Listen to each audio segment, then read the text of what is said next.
welcome, dear listener, to another episode, the 20th episode in Season 5 of the Guitar Nerds podcast. I am your host, Joe Branton, joined this week by Matt Knight. Hello, Mr. Joe. Hello, Mr. Matt. And guess what, dear listener? This is a very special episode. You may have noticed by the title, which is, of course, the Katana. The BOSS Katana Generation 3 or Gen 3 or whatever we're calling it. The Company Shield podcast. Let's go. Man talks about his job. Let's go. Well, I chose it's good. this podcast. It is, you know, I guess I will start by saying, and I'm sure long-time listeners, you know, will know obviously that I work for BOSS, maybe if you're new. And this podcast sits independently of that, but obviously BOSS has always played a huge part of my life, all of our lives, certainly mine and yours, Joe, in the time I've worked in shops. But I don't know if people realise how long we work on these things before there's so many kind of like hurdles and things and stuff to get over. And obviously you've been working on it a long time as well, Joe. You've been helping us write articles and create stuff. And even Tim from Polymath is in the photos and the video. And the video. And one of the only embargoes I've never broken, Matt. I appreciate it. So I think we first started talking about this maybe 18 months ago. Right. BOSS as a company started discussing the idea of a third one. Because, you know, I still think of the two as being really new, but I got the two really late because, of course, Tim was touring two of the 212 original Katanas for a long time. So I got the two really late. But it actually came out in like 2016, right? The two. Well, I think what's interesting, if you type BOSS Katana into YouTube as well as BOSS Katana Guitar Nerds into YouTube, the video from Mark Packham 7 years ago demos the original BOSS Katana 50. Wow. And I don't think at that point we truly knew what we had our hands on at that point. So the original Katana, August 2016, was the first product that I helped launch. Was it? Yeah. So that's amazing. I didn't know that. Started. I might have even started. Maybe I started late July, but basically August 2016, we launched a GT1, which we still make now, and Katana amplifiers. And at the time, it was like, we're launching GT1, and we're launching some new amps. They're called Katana. At the time, they were sort of nowhere near the sort of global behemoth that people know Katana now. They took quite a while to embed in. I think people were starting to play them. There was lots of videos, you know, big thanks to guys like Rob Chapman early on who started like adopting them and sort of using them all the time. Lots of people started to use them. We had Rabia on board. Loads of people were starting to use them. And then there was this video, I think, which was like Katana versus drummer. So people were like, oh, they're actually loud. And then all the effects in it and stuff. And people started, it started picking up steam, I guess, about 6 to 8 months later. Right. It really started to kind of gain loads of momentum. And then that was August 2016. And then October 2019 was when we did the Mark II version. Right. And that kind of felt relatively, to me, that felt relatively quick, but so much customer engagement, so much positivity around the amplifier. Yeah. Kind of meant we wanted to do some other things to kind of take it from Mark 1 to Mark 2. Well, Tone Studio, whilst Tone Studio existed on Katana 1, I feel like probably, and this is maybe just my opinion, but I feel like probably people didn't use it too much with 1, whereas I feel like by the second Katana, it had become an essential, companion to the Katana to be able to open up all those things, use effects properly, and really make something of it. Tone Studio became more of a thing for lots of other products as well. And of course, people got more used to editing with other products that weren't BOSS products, of course.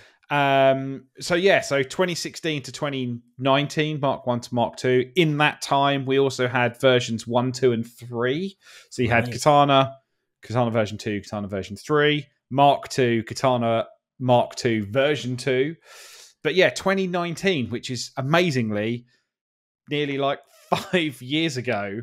Wow. And you just think how much of my life has personally changed in 5 years. Yet Katana has remained this sort of like, this global monster of an amplifier that's just been incredible. Obviously, 2 years ago, Katana Bass. This year, Katana Go, Katana Bass Head. So Katana is, of course, in that time as well, Katana Mini, Katana Air EX. So Katana has kind of really expanded, and there's so many great products. It's become a big family of products. Yeah, but Katana, for me, Katana 50, Katana 100 always represent the kind of core of those products. Katana 50 is kind of the big player, as it were, in terms of sales. That's the one. Is it? That most people go to, because I think it represents such great value for money. I'm surprised, considering that one doesn't allow you to use the GAFC foot controller. I think the thing is that most people were picking up Katana as a great practice amp. Right. And it represented incredible value for money. I think when we launched it, it was maybe £250, maybe 249, maybe 239. Yeah. If you put that 2016 239, 249 into an inflation calculator, it would cost the same money as a Katana 50 does today, which is insane when you think about how much has changed globally in the last 8 years. Yeah. And, there's just nothing else, in my opinion. Of course, everyone should know that this is going to be, I wouldn't say a loaded opinion, but obviously, I love to talk about Katana. It's been with me since the day I started at Roland. Yeah. It represents incredible value. Class AB, power amp, which is unique really in the market. I think a couple of other things might have come out with Class AB, but nowhere have the same feel or response, which is a huge thing. Yeah. And then 60 Boss effects, which are kind of legendary and legacy to us, plus 5 really great app models, now 6, obviously in Gen 3, and we'll talk about Gen 3, I'm sure, later. But, for less than £300, with a 12-inch speaker as well, we've not compromised on speaker, the cab design, the topology, the headphones, the USB recording, can use it as an interface. You can, all of these sort of things. Yeah. For £300. That's it. And, that's why Tim started playing I know he played the Katana 100s, but the reason Tim started playing those was because we were, from a not practice perspective, from a touring perspective, we were like, well, what if rather than Tim bring in his breaky valve heads that always have electrical issues around with us, what if we do all his drive through pedals and just get some super clean amps? And that's what the Katanas were. They were loud and very clean for us. We didn't use any of the other features. And it really was like the gift that kept giving, that first Katana, because I remember Tim realizing, because he uses the Boss MS3 for loads of multi-effects and loads of switching, and there were things like he had patches where he had assigned everything and needed something else, and we were like, well, maybe we'll get an external thing. He wanted like something for a solo boost, but it was on patches where he'd assigned all the effects, didn't have anything left on the MS3. And we were like, oh, hold on, we can assign that memory manual button, which Tim never uses because he's always in memory mode. We can just plug it into the solo out on the Katana. And to one of the channel switches. And we had it so like channel 1 was his normal clean flat channel, and channel 2 had a boost on it, like a mid boost on it. And so that was being controlled through the MS3 on top of using all the MS3 patches. And it was that sort of completely random versatility that we really liked about the Katana. Yeah. And even, I've mentioned it before on the podcast, but we played this terrible show in Tiny Rebel in Wales, and the sound engineer it really didn't come prepared with enough microphones. I remember him asking our drummer which tom he used most, because he could only mic up one tom. But he also didn't have enough mics to mic up the guitar amps. But of course, that wasn't a problem because whilst we would normally mic up a Katana, we know that the line out is cab sim loaded and actually sounds great, and it is what we use for recording anyway. So in a pinch, again, the Katana helped us on a professional touring grade. I think this is the thing, before we even... Lots of things to talk about, and if you're not into Katana or you don't want to hear it from me, you've probably already tuned out. If not, then you're already here. This is going to be a very Katana But podcast. I think there's a couple of things that have sort of really blown my mind. And I truly believe you have to be into the product to get behind it, and in a product manager role like myself, it's all about helping develop the best product. And it's amazing when you see so many people use it. And was talking to John Bullinger, who people will know from Premier Guitar, obviously the legend of Premier Guitar. Yeah. When I went to Nashville in 2019 for Summer NAMM, met him, which was like, you're the man. Like, you are the man. It was amazing. And he was like, so you work for Boss? I was like, yeah. And he's like, oh man, I use my Katana everywhere. Best amp, bus up all down the street, like all down the strip. Every gig I do, I use Katana. Yeah. And then we walked the sort of Nashville strip, and it's like all these bands in a town which is known for like vintage gear and like gear nerds. It was like, yeah, everyone was just gigging Katana. And then seeing people like Anto Drennan, he plays for Micro Mechanics. He also plays for The Cause. He did some stuff with Genesis. He sent a picture of him using 2 Katana 100s, the Mark 1s at the Albert Hall. And you're just like, well, Wow, that's so, amazing. if it's good enough to gig with. And I think the thing is, it's not, yes, it's got all the sounds. Yes, it's got all the effects. But ultimately, its core platform is it's a great sounding, great feeling amplifier. Yeah. I think, as you said to me, Joe, with the new one, it's just this channel, bit of reverb, and that's it. That's all you need. And everything else is an excellent extra. But ultimately, you plug it in, it's a great amplifier. And that fundamentally hasn't changed in the last 8 years. I think with Gen 3, the new one, we've made it way better.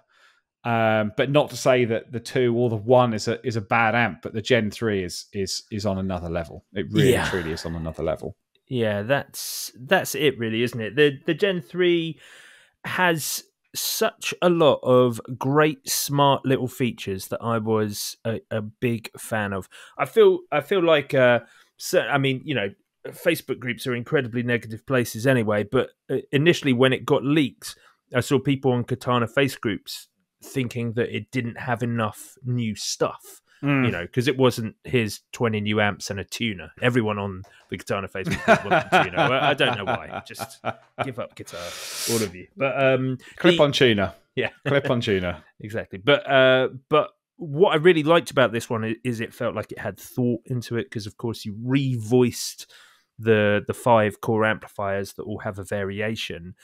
The best thing, which we'll talk about a lot, which is the only thing I'm going to demo. Oh, that's a good point, dear listener. This is we're actually doing a...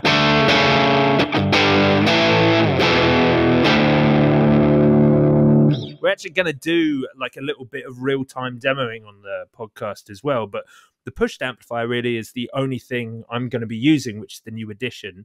That was perfect for me, because it meant, I wanted the Katana for its clean sound, so I could use a low gain overdrive into the front end to make it sound like the post channel just sounds anyway. So that's the perfect tool. And then adding other additional things like the contour feature, which, obviously you've got the variation feature, which means every single amp voicing has its own additional sort of amp voicing. Then you've got like you've got the contour control, which is something you'll get in Tone Studio, which allows you a substantial amount of kind of global revoicings of the amplifier, which is almost like having a bunch more amps that you can fine tune, like more versions of each amp type. You've got the global EQ function, which allows you to apply EQ. And of course, that's something that's been around for a while. And there are countless YouTube videos by people showing you what you can do with a global EQ to make Katana sound like other amplifiers. Cab resonance, that's a big one. That's new, right? That wasn't on any cab of the resonance was on Mark II, but only on the artist head. I see. If I remember rightly. Well, cab resonance, dear listener, allows you to do like modern or vintage, which is really great. That sort of changes the actual sort of low end response of the cabinet. Yeah, which is quite big. And then you've got resonance and presence as two additional controls that are only on Tone Studio as well. Yeah, on the 100, they're physical controls. So there's a couple of differences that we can talk about. I guess, Joe, I don't know if we sort of started before we did the rest of the intro to the podcast. So I didn't know if we should take a step back and go. I guess really we're just going to talk about this, or mainly this. Let's crack on, because anything else we can talk about in Patreon and things like that. Well, I guess for anyone who doesn't know what a Katana is, very simply, Katana is a range of amplifiers that is made by Boss that use a technology that we call Tube Logic technology, or Tube Logic design, that emulates tube amp circuitry at a component level. So that helps recreate the sort of tone and feel of a valve amplifier. The power amp in a valve amp is like the beating heart. That's what kind of gives it all the life and all the feel and the dynamics when you play.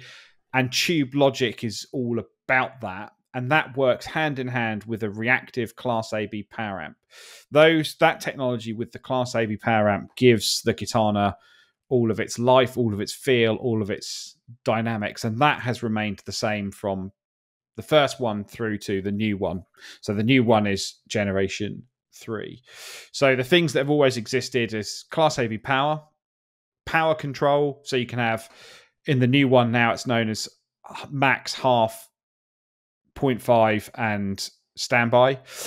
Since Mark II, you've had power amp in, so you can run a multi-effects straight into the back. Great, which is so quite if you're a cool on GT feature. Or if you're on Helix or something, it's your power amplifier.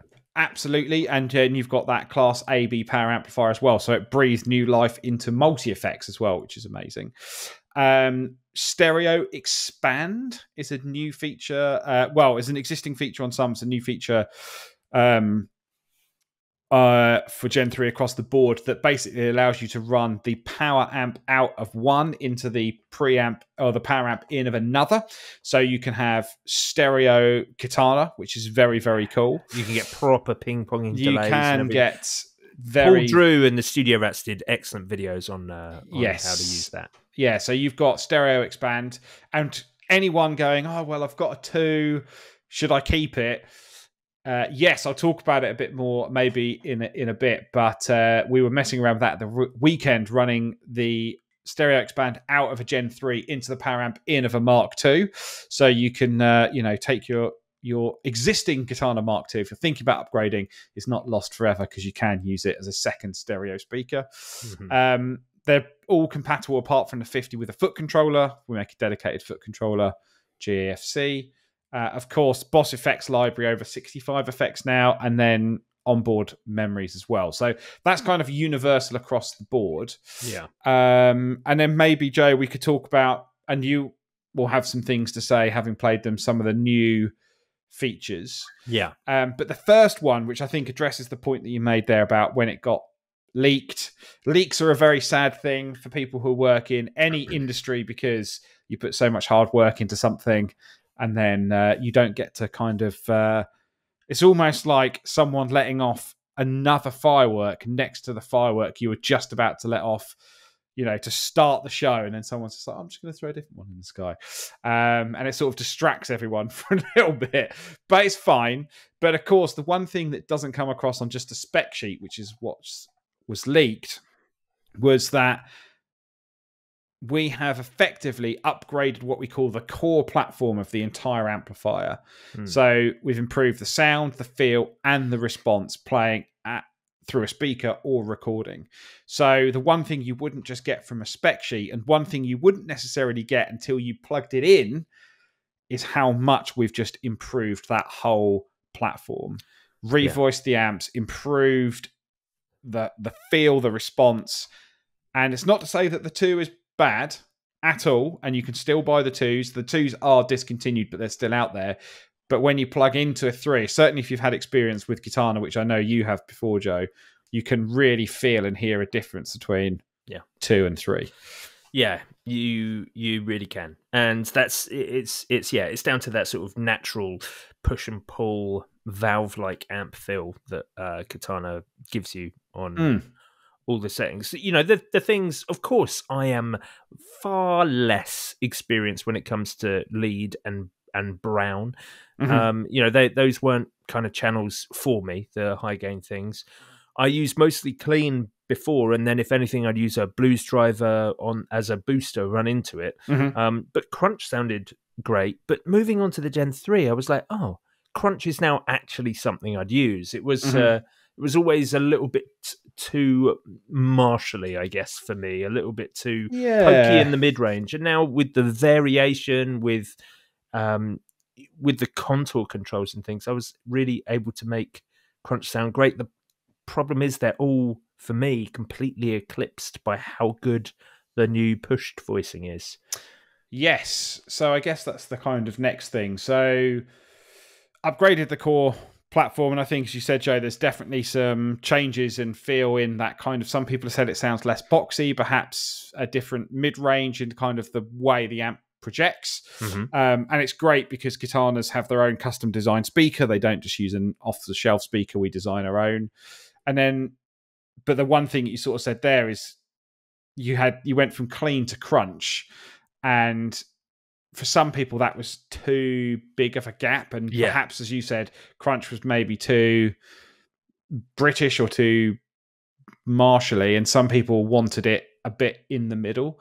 We purposely don't have, because they're not models, we've made every sound from the ground up. We don't say models because people go, doesn't sound anything like a Marshall. As soon as you say it's a Marshall sound, it's like, well, no, it's whatever you want it to be. But I think there was a definite space between those two amp models, and that's the next big thing with Gen 3 is pushed. Which we sort of ummed and ahed over the name for a while, and then I sort of said, well, pushed feels kind of the best name for that, because it feels like it describes what it is: edge of breakup, boutique amp, that sort of feel.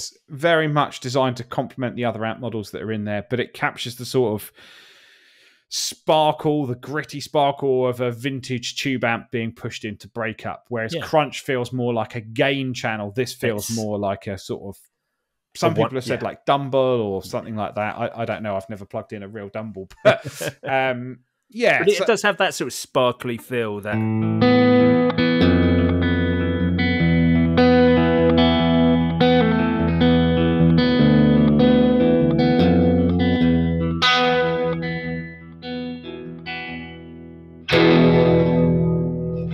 I think that's the thing. Is the more you push it, the more you dig in, the more it gives back, which again, it just kind of comes back to that sort of real amp type thing. And anyone listening who didn't know this, and this again is part of the secret of using things like push, but the Class AB power amp is, the harder you work the amp, the more it gives back, just like you would know how to use a valve amplifier. So the secret with Katana is to actually turn the master volume up to basically maximum, and then use the gain and volume controls to then control the overall output or gain level. So I found that pushed, you just open up the master all the way, and then you use the volume and gain to basically sort of find a kind of sweet spot where if you really dig in, it's crunchy, and then if you play softly, it's much quieter and much cleaner as well. And that's how I want it, because I'm very much at home, I'm very much a volume control player. Dynamics, and I like to have everything kind of dynamics from playing. So, well, that's it, because I don't really often use a plectrum, because I'm normally fingerstyle, and it's really responsive to that.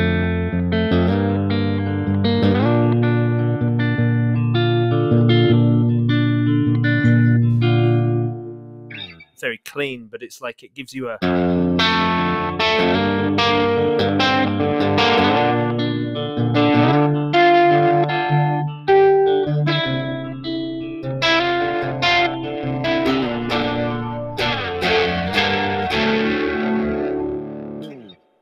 Yeah, it gives you that, you know, exactly that kind of really organic valvey feel, which is exactly what I want.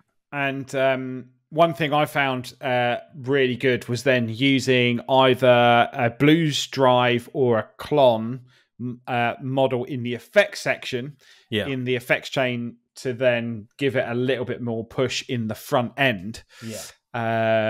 Or running a blues driver into the actual front end if you've got a pedal as well. The great thing is the amp takes pedals really well. Again, that's a big part of the design, and what separated it a lot early on from other amps. People remember things like spiders or whatever, and as soon as you put a distortion pedal in the front end, the whole front end just like collapsed. And it got really, because it couldn't take that signal, whereas Katana's input, the sort of analog input, just really allowed you to plug pedals into the front end. Well, which we already talked about. This is that blues driver in the front end.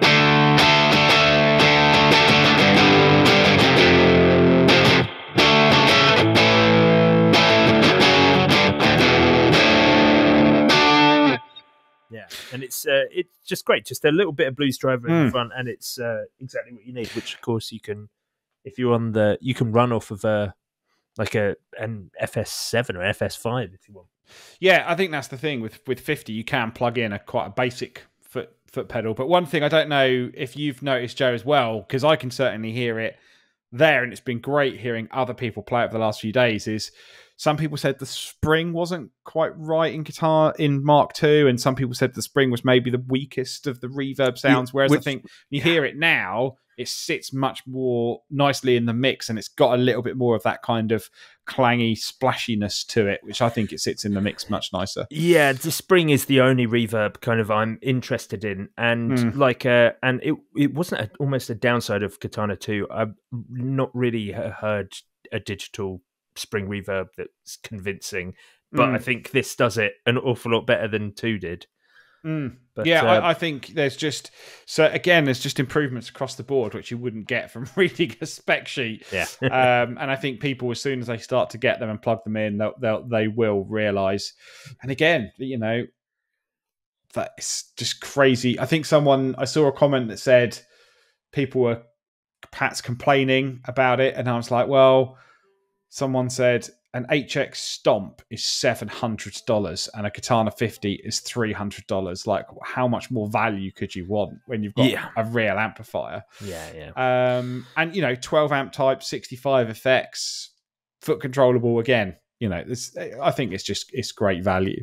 I do also think, you know, I mean, on that note, I feel like Tone Studio's come on a long way.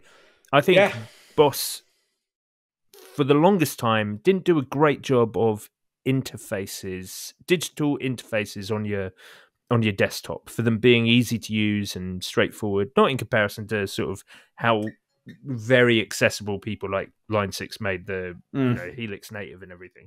But it's really good now, especially, you know, Tone Studio now. The amount of versatility that you get, the effect that on a Katana I can still mess around with things like the signal chain. That's it's a really handy thing. And actually, I like the fact that on the desktop version, you can add your own images of different effects in the signal chain, which is quite cool. Again, there's a bunch of changes that I guess you wouldn't necessarily see until you get to it. But one of the biggest things, and possibly the biggest customer request, it's not for everyone. Some people don't want to use it. Some people have never used it. Some people, I've met tons of people that have bought Katanas and never plugged into the editor, because you don't need to. That's the other joy about Katana, is you don't ever need to plug into the editor. It's all on the top panel. It's all there for you to just dial in very quickly. But a lot of people asked for Bluetooth. So we have made it Bluetooth compatible using our what we call BT Dual. So BT Dual is a module from Roland that works in a variety of Roland and Boss equipment. So it opens up things like, I think, our TD07 drum kit, things like ME90, GX100, Katana bass, I think was the first product to introduce that a couple of years ago. So it's an optional BT Bluetooth module that you can plug into the back. And then it allows for wireless streaming and wireless editing. And some people like that if they're in a studio and perhaps they've got an iPad mini like I've got here, and then you can literally just have it, portrait and go through it. I think for live use or rehearsal, because it's all very good sort of sitting at home with Tone Studio, and it's great for recording, but as soon as I'm in a rehearsal space, if I make a change and I'm like, oh, maybe this is better, it's nice to be able to dial that up on my phone, and then I have access to the full range of controls. And I think as well, now that we've introduced Boss Tone Exchange, which is the sort of peer-to-peer platform, you can download other people's sounds really easily, or have your own account and store your own sounds on there if you want, and have other people download them. I think if you already bought a Katana Gen 3 or you think about it after this, the first thing you should go and do is download Paul from the Studio Rats sounds, because his sounds are amazing. But yeah, the Tone Studio, I think, is just, it has come on, it has moved on, which is really nice. One of the things that I really liked is the line out settings are really clear and obvious when using the app. 3 different line out sounds. So you've got record or live. So that's kind of an overall miking position or a blend of the two. But now you can change what the mic is. You can change the mic distance, the mic position, the ambience, pre-delay. All those things that, plugins, or things like Two Notes Engineering are sort of, that's a really premium product, and they're really selling the expertise of their company on having all those options, and Katana is throwing it on as an added extra on a 300 and I think USB settings, so the effects level you can loop back, so you can use it to reamp as well, which is really good in the studio. I know you've done that a lot before, Joe. You can customize how your foot controller works. You can even do things like power control remotely. So if you want to hear, I think the interesting thing with power control is people just think it's full power, half power, so half as loud. Not that at all, because as we've said on the podcast many times, 50 watts is not half as loud as 100. It's like 10% difference, but it does physically change the way the amp feels and responds. 50 or half power, if using 100, half power feels a little bit more spongy.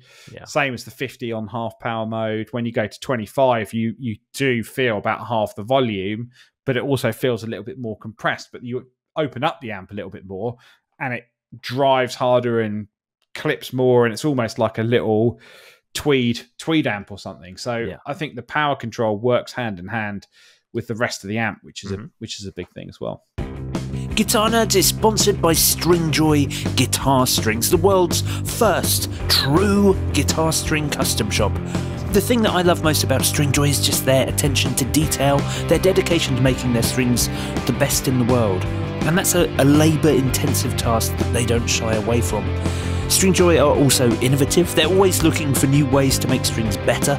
As guitar players, we've become so used to all the shortfalls of commercially available strings that we stopped even looking for them to be better, last longer, intonate well, easily. Stringjoy bring all of that to every pack of strings they make, and they're available almost as readily as any other generically made guitar string. Stringjoy strings are available at stringjoy.com and at 400 plus dealers across the globe. If your local store doesn't stock Stringjoy yet, ask them to.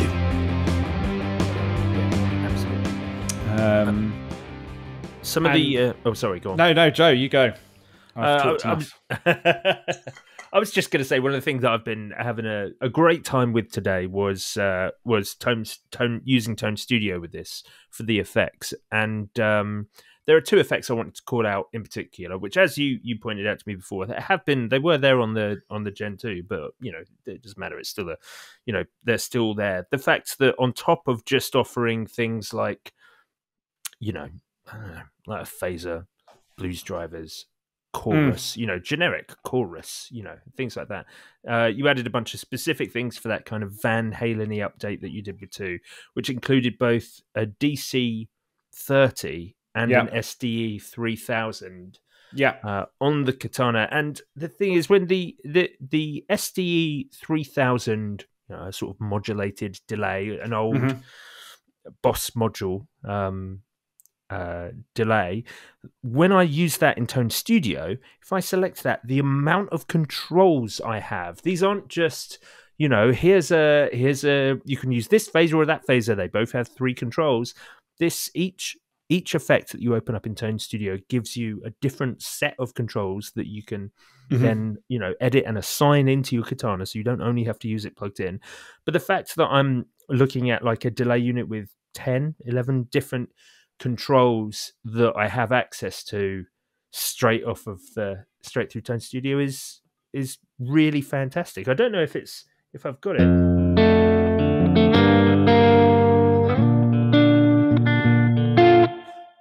I don't think that's it because I unplugged it from Tone Studio so we could record the podcast. I was hoping I'd saved some of these things, but I can hear it there. Actually, just to say, the other effect that we added in on that update was also GE10, which was the 10-band graphic EQ, which was a big part of the Van Halen thing. So the Phaser 90, the Flanger 117, the WAR 95, the DC 30, and the GE10 were all added for a kind of Van Halen update, because the Brown is very much kind of going for that sort of modded hyperplexy, as it were, I guess. Which is very cool. But I'm glad you like those. DC 30 is a good one, because also it's a rare Roland effect as well. Yeah, absolutely. See many people use those or have one in their rig, really. No, it is brilliant. I really loved the DC 30.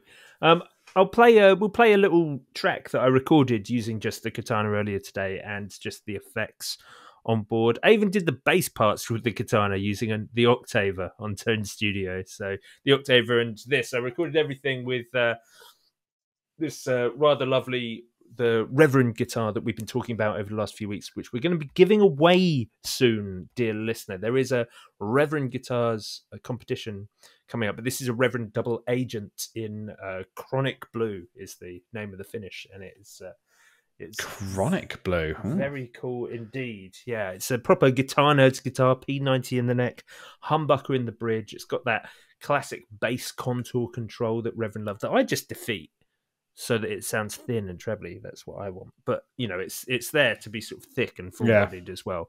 Such a great guitar, and one of you can win it. But yes, I'll play a little sample of a track that I recorded where everything was done with the Katana 3. I just really love this amplifier.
I realised that all the stereo effects, because they sum to mono, dear listener, when me and Matt listened to them, just made that whole thing a complete cacophony. But I assure you, Matt, I assure you, I knew it would be fine in the final one, Joe. So I won't judge that. But did I hear some synth sounds in that as well? Were you using some of the synth in that? Or no, well, that was actually me using the SDE delay with the DE chorus and the octaver all together on one track to create kind of a sort of synthy lead guitar line, but everything was the Reverend Double Agent and just a Katana, so there's nothing external. Wow, that's amazing. It really is amazing. I could go on about Katana forever because I do genuinely really love it. I think it's been great. As I said, it's been with me as a product for so long, and got to work with it and develop it and talk to people about it, which is one of the great things about this weekend. Actually, I did an event, dealer event at Bax Music in Goose or Goes, depending on how badly my sort of Flemish is Flemish. Right. It's in the Netherlands. Great dealer, amazing store. They had like a customer day, like it's really popular. There were like 7,000 people through the door or something. Really? Like that. Wow. Yeah. That's crazy. And we were just there with Gen3. So the whole range has been updated: 50, 100, 100 212 head, EX artist head, and Joe, I'm sure we'll talk about the others as they arrive. They've all been announced, but only the 50, 100, 100 212 are available at the moment. There's some specific features to the head, EX, and artist models that we'll talk about maybe a bit more in a later episode. Things like Bloom has been added, which is a completely analog sort of voicing to the power amp stage. But we sat there with 50 and 100, and I was basically playing it all day. That's the longest I've kind of sat down with it in one single space, and just talked to loads of people about it. And rather than play it through a really expensive guitar, I just picked up the guitar they'd put next to it, which was a Jet JT300, which is their kind of T-style guitar with a rosewood neck. It is £159. It is the most insane value for money of any guitar ever. I nearly bought it. It was so good. Matt, they do it in pink as well. It was just so good. I was plugged that in, and I was doing everything from super heavy stuff. Some kids came along and were like, "Oh, how's it do like heavy?" So I was like, cranked the sort of lead channel and stuck another boost in front of it and was doing like crazy pinch harmonics, and it just like sounded amazing. But one thing I really loved was doing the stereo expand, and I was running I think a ping pong delay and a phaser into 2 amps and sort of split them sort of about 5 feet apart and then sat in the middle, and I was just like, oh man, this thing sounds so good. And you were with the foot controller, opened up everything, but just through that guitar, it's like, I mean, that guitar just represents insane value for money. But it was just so good to sit and play it and just really get into it and use it and feel it, and spent most of the time on that push channel. Wow. I really think if people have been sat on the fence, or some people have read some of the negative comments online and not sure what the difference is, you just have to plug it in and you will hear and feel the difference. And again, I don't think that's to say that the Mark II is a bad amp in any way. No, I love the Mark II. But the 3 just is something else. Yeah. I'm annoyed at how much better it is, because of course the two is what I have set up here, which I will continue to use the 2, because this 3 I'm just Tim is going to be using the 3 way more than I will. I think what's interesting, and as well. I'm sure some people have been maybe on the fence for Katana for ages and wanted to see. Right now, I think a Katana 50 from some retailers is maybe $199. Katana 50 Mark II. So pick up that and a jet, and you have an actually wicked giggable setup for less than £500. I think RRP price on the two models on the 50 is like in pounds is 293 and 285.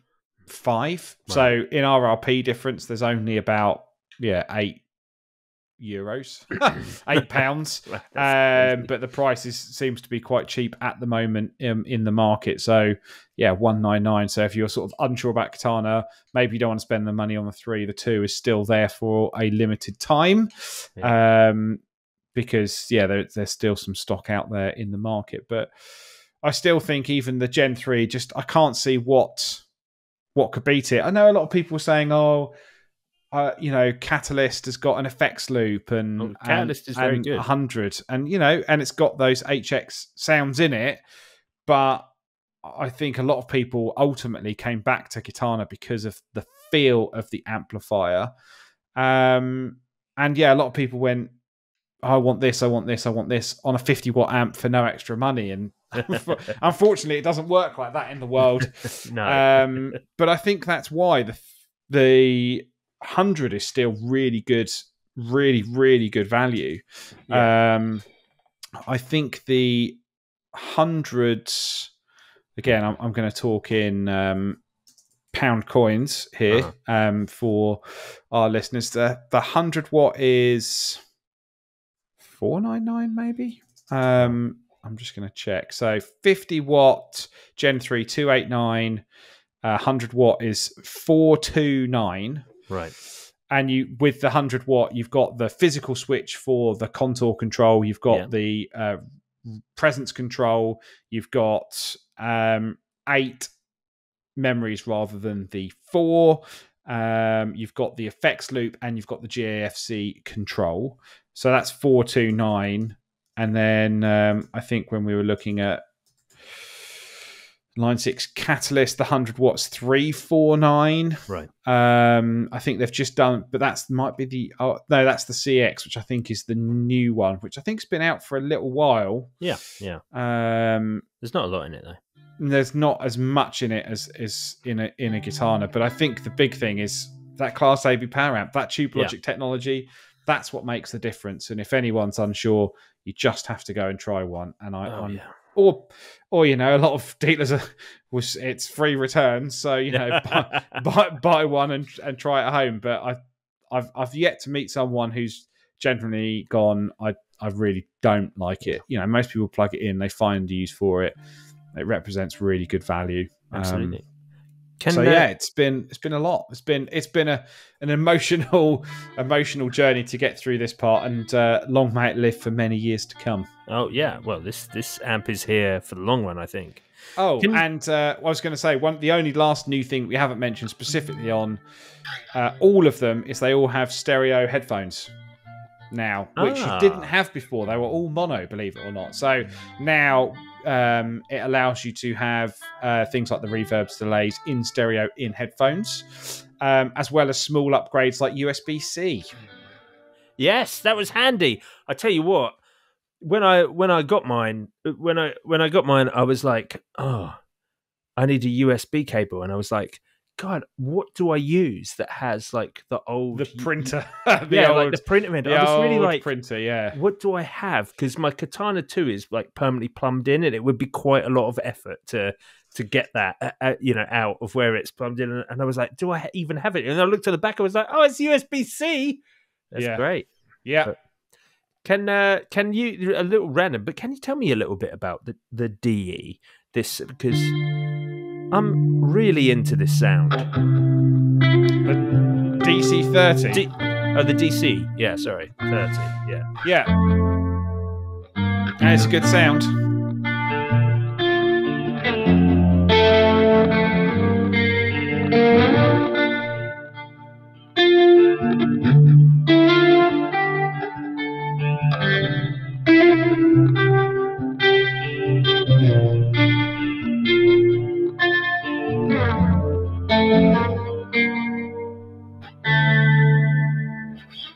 it's a great sound. I really like it. It's just maybe I'm getting into chorus now. After we talked about it the other week on the podcast. I was going to say, didn't we? We talked about it last week, didn't we? Yeah. Yeah. Tell me about this weird looking module. Yeah, so DC30 was a bit of an odd one. I think it came out in the 80s. And I saw someone describe it as the poor man's Space Echo. So basically, there was a bunch of rack units that came out in the 80s that weren't really rack units. They didn't really fit into a rack in the traditional sense. I'm not sure how or why they came about. I'm not sure if it was 80s studio gear and people sort of decided to make a change. But it is an analog chorus and echo. Yeah. I'm not sure what the chorus circuit is based on. I don't think it's exactly the same as a like a C1 or anything like that. But yeah, made particularly famous by Van Halen, who used it in his rig from whenever it came out until the very end, basically. So you've basically got a volume control, kind of like a Space Echo. So you've got a mic input, an instrument input, and then a level control for each one of those. Chorus, you basically have just an intensity control, and then the echo, you've got repeat, intensity, volume, and tone, and then you can have one or the other. So okay. I don't think you could ever have both. And that's interesting. My assumption is that very much it was.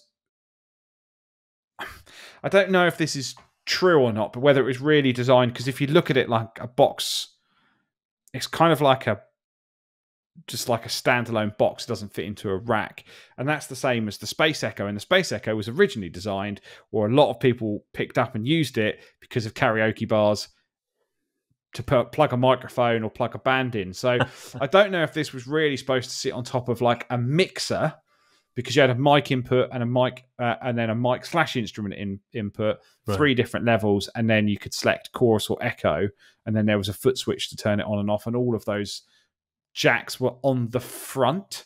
Right, I see. Oh, right. So I definitely wanted you to use it on the fly like that. Yeah, I think it was supposed to be like on a mixer and then like on the front, or you would be part of a PA and you would maybe be like a solo person and you would have it plugged in.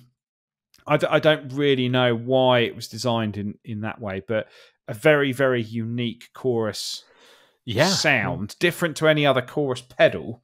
I would say it's a little bit brighter. It's a little bit kind of sharper sounding, I think. Shimmery, I guess you might say.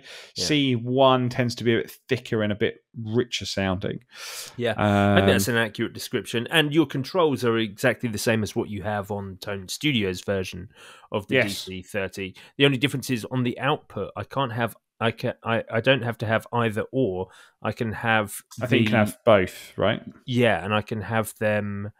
I can have them going into each other, or I can have them in parallel. Yeah, which is very cool. And again, that's the advantage of so you can select type chorus or echo, type DC30, and then you've got 2 pages, and then you've got output direct, and then direct and effect, I think, haven't you, on that, which is quite cool. Yeah, it's a great add-on. I actually really like the Phaser 90E. So that's a really thick phaser. It's a very, very different sounding phaser to the classic Roland PH phasers, which I tend to find are a bit brighter. They're a bit funkier. I don't know how, a bit more resonant, perhaps, where the kind of Phase 90 vibe is kind of a bit thicker and a bit more swirly sounding. Yeah. I had really good fun, actually, when we were running 2 of them, running the rotary. The rotary sounds really good. Spent a lot of time listening to Abbey Road, and you've got that kind of George Harrison, like big, slow Leslie. I actually got to play a real Leslie at the event as well. They had a full, like, 3-tiered Hammond set up with a full Leslie, and it was like 10 grand. And I'm like, oh, that's pretty cool. But I'll just use the Leslie in the Katana. It's really, really amazing. I also realized as well that you can. I didn't realize this, and actually, I'd not really messed around with it, but you can also assign the knobs to do different things. So if you go to expression pedal and foot control, you can set what foot control, but under knobs, you can say booster. You've got preset drive tone, bottom effects level, and then delay, again, delay time feedback, high cut effects level. So if you want to just don't even have any foot controllers or just an A/B, you can still change what they do. You can fully program your GAFC buttons and the expression pedals. And you can also plug 2 GAFCs in for a 10 button monster controller, which I've seen people do. Yeah, I actually did a little article on this, on expanding it, where I was kind of sort of the people at Boss were asking me to do the articles were leaving me to sort of work out my own sort of methods with this, and I was really enjoying doing things like using the GAFC, but then using the expression out on the GAFC alongside the expression out on the Katana amplifier itself to give me 2 separate expressions, and then assign them to different things. And then also, because you get another expression out on the GAFC, which you could use for something like FS7. Although, you'd only be able to use one button, but you could, you could, for example, assign a button on an FS or a button on the GA. You could assign it to change the function of your expression pedal as well. So you could have it doing foot volume or wah, or you could have it doing delay, oscillation, or manual phaser. It's phaser rate, and flick between the two. It's just the options are as infinite as they would be on GT1000 or Helix or something like that. You just have to learn how to use Tone Studio. I actually, Paul from Studio did a video, Boss Katana Tone Tips DC30 4 years ago, Joe. So you could just go and watch that. Yeah, really late to that party, aren't I? 4 years ago. Yeah, I love it. So. I don't think I've ever updated my Katana 2. That's why. So I've just never seen that. Oh, Joe. Well, there you go. It's all in Gen 3 for you now. Yeah, exactly. But yeah, I really hope people get a chance to play it. Please do give us feedback. Give me feedback. I love to hear from people about it. Put my heart and soul into these products, and it's great to get some genuine feedback, as I did this weekend, and really sit down and play it and just go, man, these are so good. Yeah, I can say I spent a lot of time playing the Artist, right, and the Artist, that Bloom control, the Artist combo with the Waza speaker. Yeah, it just sounds immense. And again, crazy value for what it is. I think they're like $799, but we were plugging it in with.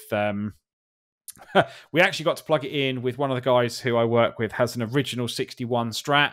So we were plugging a 61 Strat into the Artist and going, it sounds like an amp that should be $6,000. It just sounds and feels amazing. So I'm really looking forward to people trying all of them. But I hope some people pick up 50, 100 and feedback in the group. And, Joe, maybe you'll give a bit more of a long-term review on those and using it a bit more for some of the other demos. Yeah, certainly will be. There'll be videos and bits and bobs coming out soon, dear listener. Now, that does bring us up to time on this week's episode of the Guitar Nerds podcast. Matt and I are going to be heading over to Patreon in a moment to record a bit more of an episode over there. Do join us, dear listener. You can find that on patreon.com/Guitar Nerds. All the details on how to sign up are there. Worth noting, next week we will be taking a week off. It's my 40th birthday. Hooray! And, yes, we're going to the pub. We're going to a lovely brewery that I love in London, and I am going to wear my Star Trek Deep Space Nine Season 5 through to Season 7 uniform, which is also appropriate for Star Trek Insurrection and Star Trek First Contact. So there you go. I'll be lovely stuff. My captain's uniform. Can't wait. It's going to be lovely. But before we go, I just want to thank all of our top tier, our $10 tier Patreon supporters. Thank you so much for your wonderful support and I'm going to thank them by reading their names out individually. So thank you to Stefan Carlson, Nicholas Strom, Rocket Rob Patterson, Phil Sadler, Marcus Deluxe, Suresh, Dorsonic Pickups, Rob Witherden, Anton Fryant, Barry Gresbick, Steve Davis, John Conaway, Yogi the guitarist, Ty Allen, Kyle Harris, Sean Hughes, Andy Hoffler, Eric Hemmer, Jeffrey Wax, Dan Pilver, Brian Einsler, Dylan Griffiths, Mark Hizao Kadawaki, Eric File, Peter Pesce, Chris Franklin, Andy Manley, Joe Puttick, Blake Wyland, Phil Radomski, Dave Lee, Ross Edwards, Jason Wharton, James Dorr, Jake Gray, Derek Rich, Scott Kennedy, Steve Merkel, Abe Matthews, Christopher Losif, Stephen Burke, Robin Smith, Kytopia the Band, Andy McKenzie, Brad Page, Rob Nordvik, Scott O'Brien, and of course, Moog Gravit. Indeed. But yes, Matt and I are heading over to Patreon, so thank you very much, dear listener, for being so wonderful. There is actually, I was going to say we won't see you next week, but there is in fact a bonus episode coming out this Friday where I was chatting with Cherd from Gone Fishing Effects. I recorded that actually earlier today. Very nice. He's got a new pedal coming out on Friday, which is going to be very exciting. Another super limited edition artist release. So do give that a listen. Gone Fishing Effects are a really interesting company set up by kind of a real, like a stage manager and guitar tech who deals with some of the biggest rock and roll bands in the world. So that is very cool. But yes, we will be back soon with more of this guitar nerdery. Farewell. Goodbye.